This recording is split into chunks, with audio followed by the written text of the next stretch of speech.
it. We out the box with it. Come on, vibe with it. We out the box with it. Push everything you heard to the back and side. Turn your speakers up if you feel the vibe. We speaking out the box. Welcome to the tribe, and nothing is off limits cause the people need it now. Come on, vibe with it. We out the box with it. Come on, vibe with it. We're right back. Mm-hmm. Back in there. The biggest Mama Mia. When we me and X did go hard. Hey, bro. But what we want to do is we want to get into the trust in between the generations. That's where we were going right before we went to the music, but we want to talk about the in the race. In the race. We're running. Somebody's running. And you have to hand off that baton. Yep. There is a trust and dependency that you got to have on the person you're giving the baton to. Yep.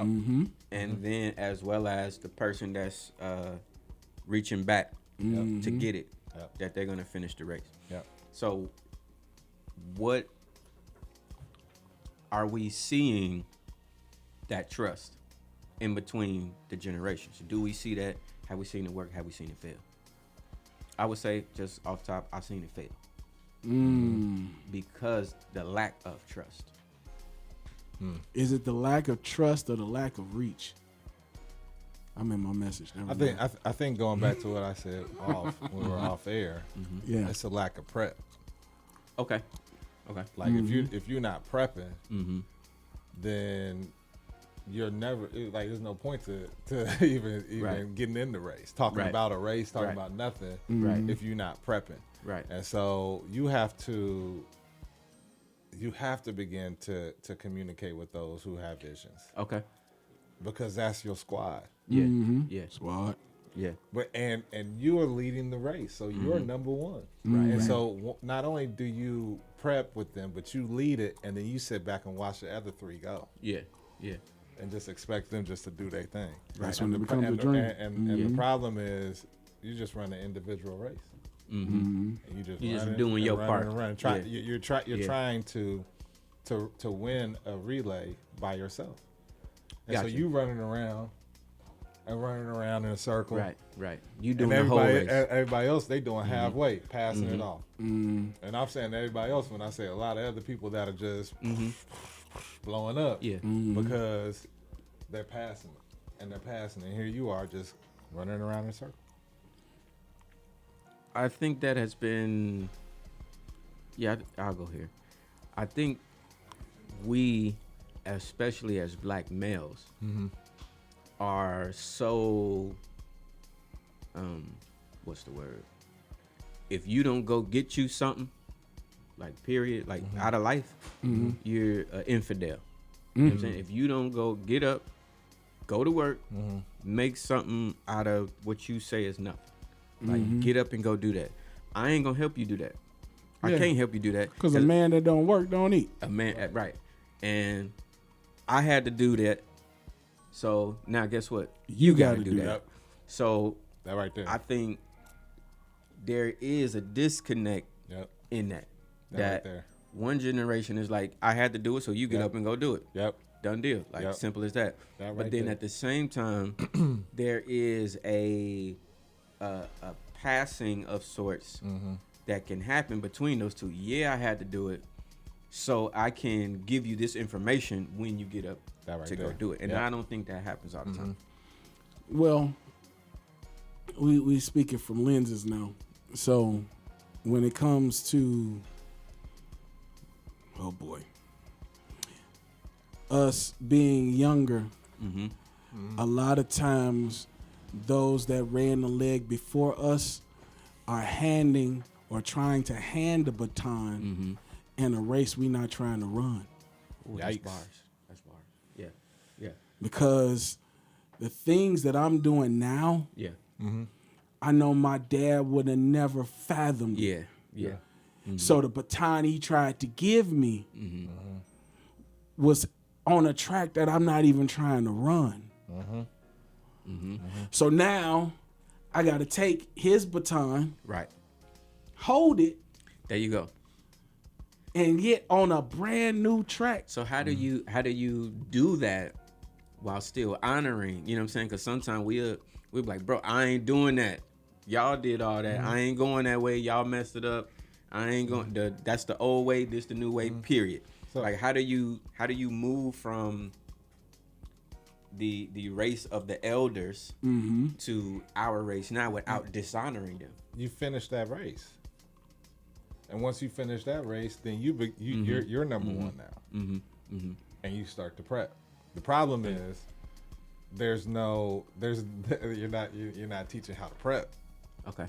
The problem is you're not passing the baton. You're not prepping. And that person who gets it at the end, they don't know how to prep. Right. And So they got a gonna whole do the different same- vision for it. They're gonna do the same thing. And so and I think the prep is more important than the race, Yes. True. because unfortunately I can't finish my dad's race. Unfortunately, Right. I can't. He runs up until where he can run, and that, even though it seems like we run in the same way, we run in the same direction. Right. But Paul says, I have run my race. I have finished my course.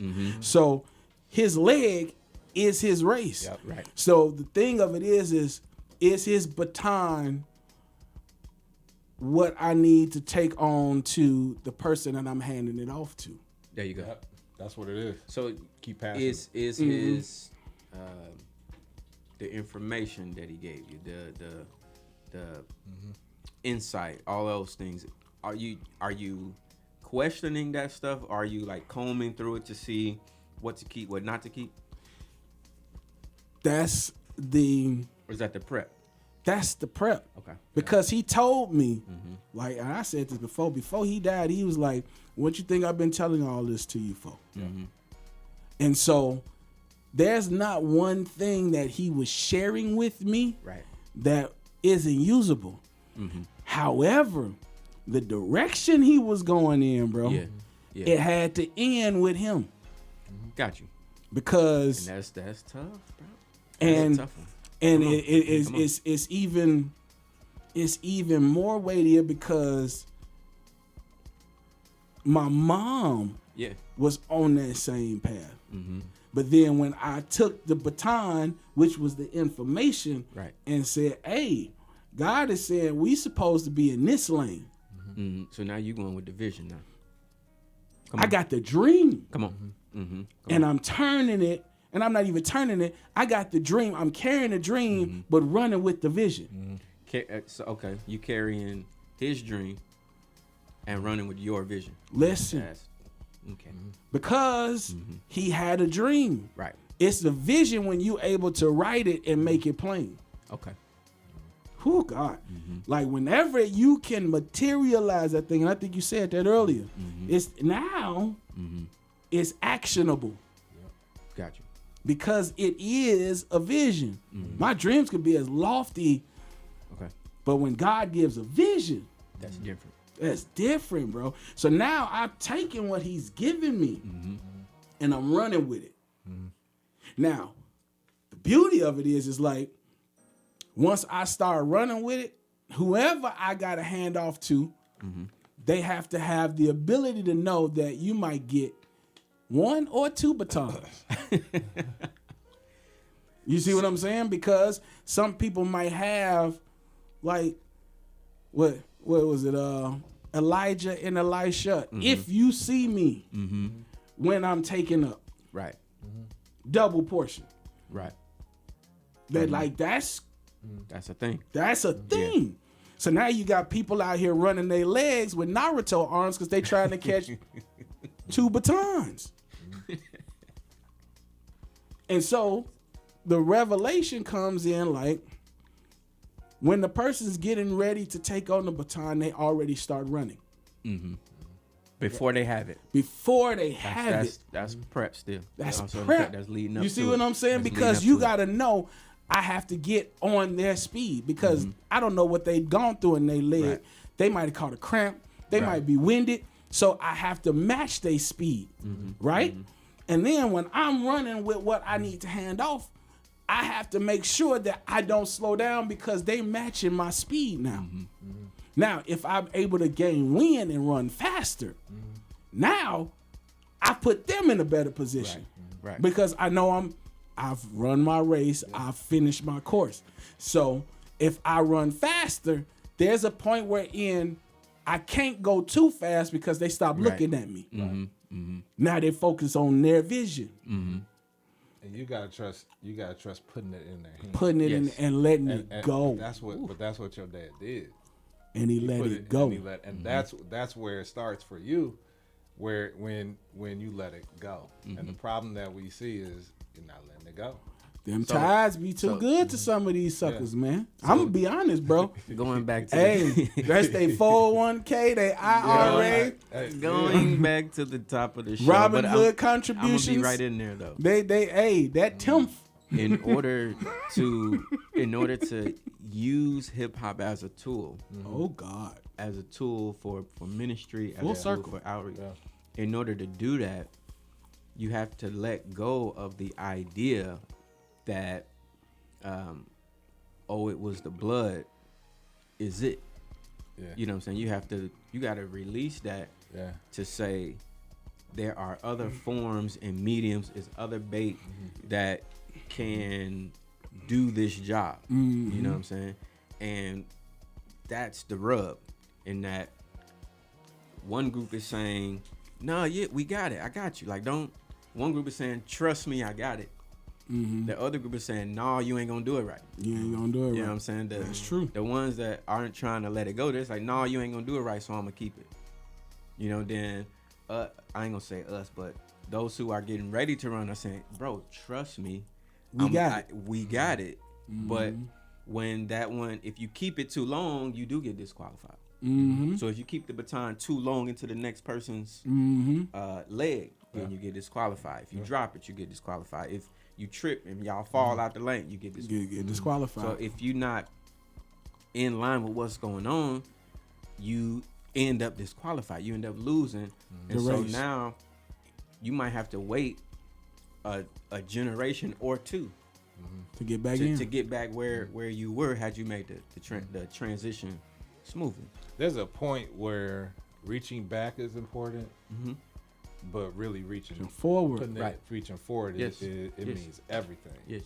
Because you got to match speed, you got to put it securely. It's a whole wink. You hear that? And that's when you're dreaming. Yeah.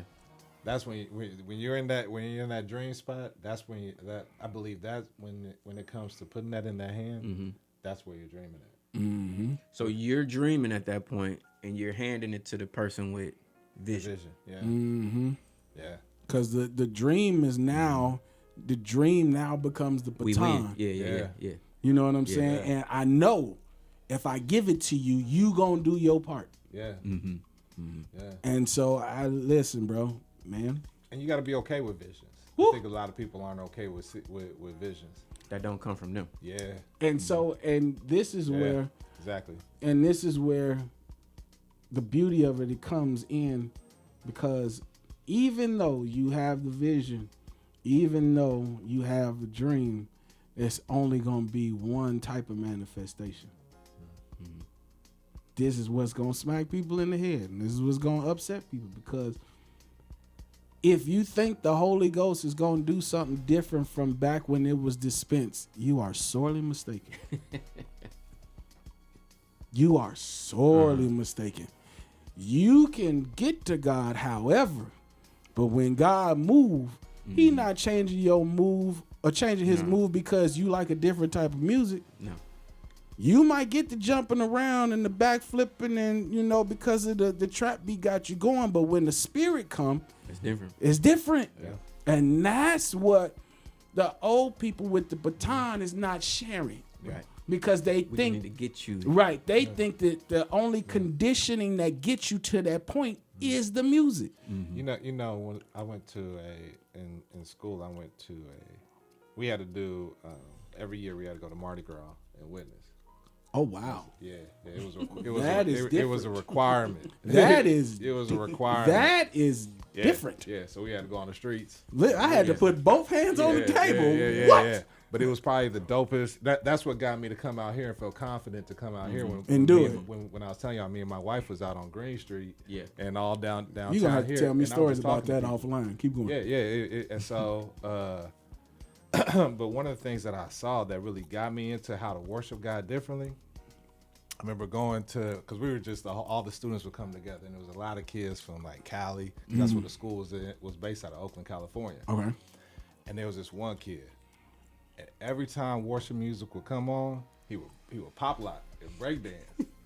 And at first I was like, man, gospel worship, man, like yes, like. And at first I was like, man, Jesus Christ, yeah. but every time I go on, at first I was like, man, what he over there doing? Yeah. But I would watch him, and he would go in, and just be in his own world, just going wild for God. Yeah. And I kept watching him, and it wasn't just no one time thing. It was like every single time he went off in this thing. That's how you get there. Yeah. And I can feel it. I can feel it, and it was no different than seeing someone run around the church, hearing someone shout and scream. Right. I could feel the energy, like what he was giving to God in that moment, and I can just feel like God just being pleased in that moment because it was just authentic from him worship. Yep. And that's what's not being passed is how to just go into your authentic worship that God stitched within you to have with him. And if it's pop locking, if it's hip hop, whatever it is, you do what you gotta dive in to do to get to God. And then once his spirit start moving, let him do his thing. Night. Yeah. I like that it's not how you're doing what you're doing. Is not the emphasis is not on what you're doing. The emphasis on our job is to get you there into the face of God. Yeah. Like that's what we trying to pass on. Like that's what I'm trying to pass on for my kids to be like, hey, I need you to know God like I know God, and the same. You ain't gonna know Him in these same type of ways, but stuff gonna move you. Your life gonna happen to a way that you get to know Him. What I want you to know how to act. When you get in there, that all right, you knew this was coming. You know what I'm saying? You knew we was gonna be here. I've been in here for some time. I'm finna walk out, and then I'm gonna leave you in here. Like you already know, like you gonna go in here, you gonna do what you're supposed to do, and we gonna be good. Yeah. Like that's I'm prepping for that.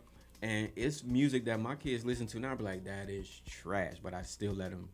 I let them play it and stuff like that. But I can't just cut everything off because God just might use one or two of those things. You know, I can't do that. There's always something that can be said. There's always something that can be done. That's why He give you pastors after His own heart. Like the disconnect is like people try to fit people into molds. That's if you traditional and you got church mothers with the hats and the wigs and then that's what you do. And there's nothing wrong with that because those people that are familiar with that experience will gravitate towards it. But then those people that just want their worship to be what it is unto God and not be judged, they gonna go to a place wherein they have that type of experience. If they want to be in an atmosphere that's more demonstrative, they gonna go there. If they want to see miracle signs and wonders, they gonna seek out whoever got. Hey, it look like God is really working over there. So that's what. But the problem is that, and I'm gonna talk to the leaders now, that we've allowed the cart to come in because what they contribute to our igloo for the fish that we take home, what they contribute makes us come back real hefty, and it feels good. But when you make it up in your mind, I'm not doing this for the take back. You know what I'm saying? I'm not doing this for that. I'm doing this until all of the ones that have been predestined have been captured. Then it's different, bro. It's different. Like that's what I don't want to say we're missing, but that's what gets lost in translation. I'm gonna play a song, but I'm gonna ask a question. Ask this question. If the question is too good, you're not playing the song. I'm just letting you know right now. I'm just letting you. I'm gonna break the board, and we just gonna talk about it. Should ministry be for profit? Song playing right now.